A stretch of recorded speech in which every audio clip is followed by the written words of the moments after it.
And with that out of the way, let's go right ahead and talk about the All NBA defensive team. So I mentioned that Wembanyama, he broke history, and I will go ahead and explain exactly how. Let me just go ahead and pull up the image real quick. There we go. And hold on just a second. Let me just fix it so that way you guys can see a little bit better. That's much better. There we go. So this is your All NBA defensive team. They're the names of the players right up there in case you have no idea who they are. So there's Herb Jones from the Pelicans. Then there's Anthony Davis from the Lakers. Bam Adebayo from the Miami Heat. And obviously, Rudy Gobert was going to be on this list because he did win the Defensive Player of the Year. And of course, Victor Wembanyama was also going to be on this list because he was the runner-up for the award. Now, Victor Wembanyama, I mentioned he broke history. He becomes the first ever rookie in NBA history to make the all-defensive team, or the all-defensive first team, I should say. And honestly, I mean, like, there's a lot of records that he's broken in this rookie season, and it's what really surprises me the most about this list is how there's only one guard, or like, and he's not even a real guard. He's more like a forward, and there's only one of them in on this all defensive first team. So, like, this entire all defensive team is composed of centers, like just centers.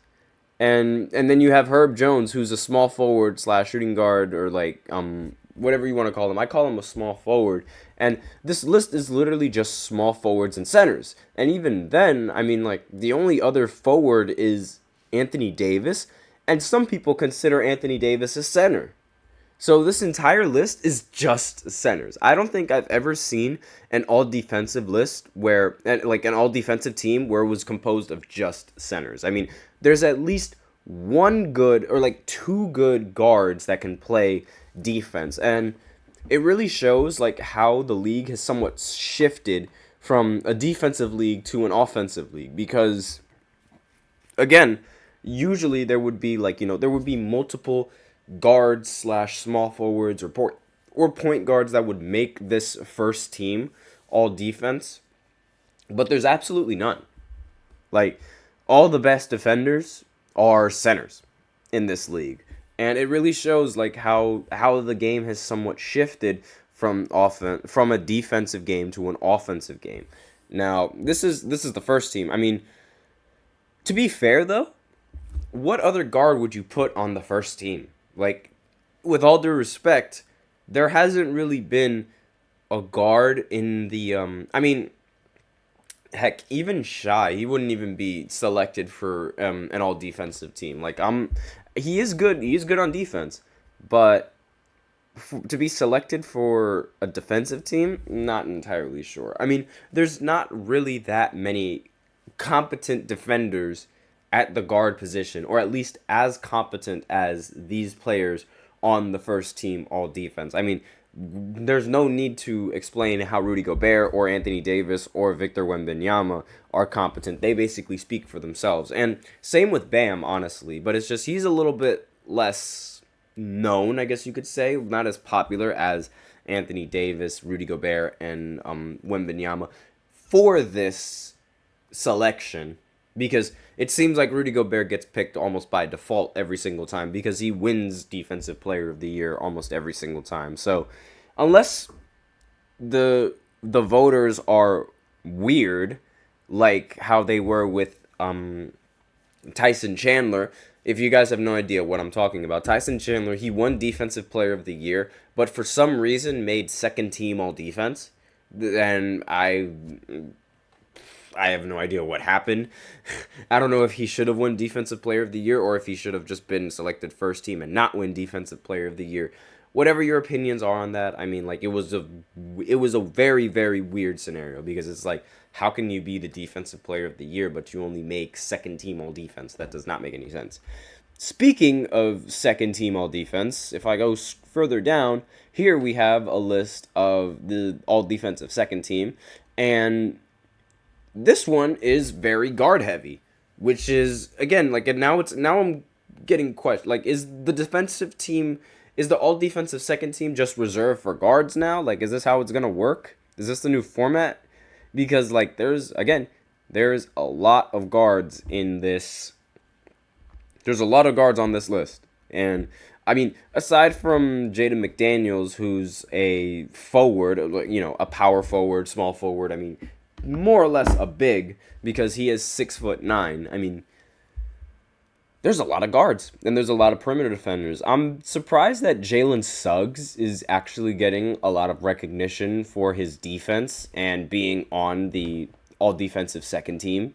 Now, Drew Holiday and Derek White, I mean, they were obviously going to get chosen for for a defensive team. Their defense on the Boston Celtics really highlights their play, because it's like, you have Jason Tatum and you have Jaylen Brown on the offense, but then on the perimeter, like, while Jaylen Brown and JT are very good at defense, you have Drew and Derek White on the defensive side of the ball, while at the same time being able to provide offensively for the Celtics. It really shows just how like strong and how talented this Celtics team really is, having these two players in the All-NBA defensive team. And then, of course, there's Alex Caruso. Alex Caruso, he's a Laker fan favorite. He's also just a normal fan favorite for the NBA, honestly. I mean, he's that guard that you want to have on your team. It's not surprised that there's no Patrick Beverley on this defensive team anymore. He usually makes the all defensive team. In fact, he would have taken, Suggs' spot on the second team, but Suggs definitely showed just how valuable his defense is compared to Beverley, who's really he's known to be that elite defender. And I mean, maybe the voters are realizing that like his defense is sort of just inflated because of the amount he yaps and how much he talks. There's also no Draymond Green on this list either, so might also be. Notice how all the talkers, like the talkers when they're on defense, they're not on this list, and these guys just clamp. Like, they don't talk, they just clamp. And that's really all I gotta say, like, about this list. All these guys, they deserve to be on the defensive team, and all the guys that I mentioned before, they deserve to be recognized for their defense as well. And another player that's not on this list, no Giannis on this list, and Giannis is a very, very competent defender, so it's a little bit surprising that he's not on this list either. But you know what? I'll go ahead and look into that more. But like, I literally just thought of that like right now. I realized that Giannis wasn't on any of these lists, and how this list was sort of reserved for guards more so than this list, like, which was reserved for centers and power forwards. Like, the whole purpose of a defensive team is to like have every single position, in the lineup. So it's like you have two guards, then you have like maybe two forwards, and then you have a center. So I would have no problem with putting AD, Victor, and Rudy Gobert on the same All-NBA first team, all defensive first team, simply because, they're good enough to fill. I mean, you could definitely put Victor Wembanyama at the small forward. And honestly, that's exactly what Team France was trying to do before Joel Embiid decided to play for Team USA.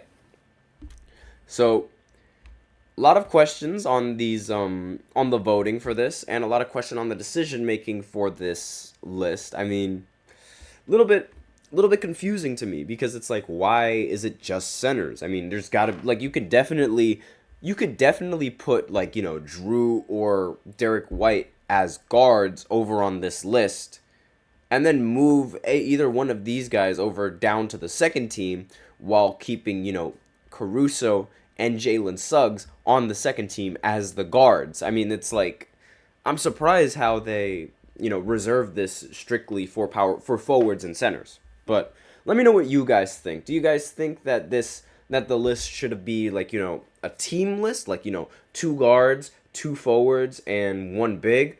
Or do you think it should just be, the 5 best defenders that the league has seen? You guys let me know what you guys think in the comments. But with that, we are out of time for this second segment. So now I will go ahead and go into the third segment where I talk about LaMelo Ball being sued. See if I can talk about that for long. If not, I also have some basketball news that some of you guys might want to hear in this third segment. So I will be right back after this short break. Be sure to stay tuned.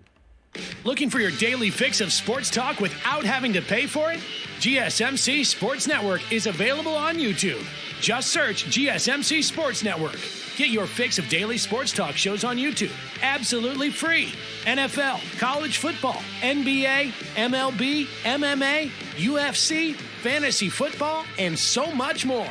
GSMC Sports Network has shows running all day long, with new sports shows starting every 2 hours. Just like on your favorite cable sports channel, except GSMC Sports Network is absolutely free. Just search GSMC Sports Network on YouTube to catch one of your new favorite shows, like the GSMC College Football Podcast, Chip Shot Football Podcast, Hoops and Heels Women's Sports Podcast, GSMC Basketball Podcast, and so many more.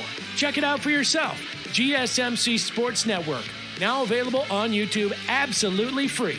Search GSMC Sports Network on YouTube right now.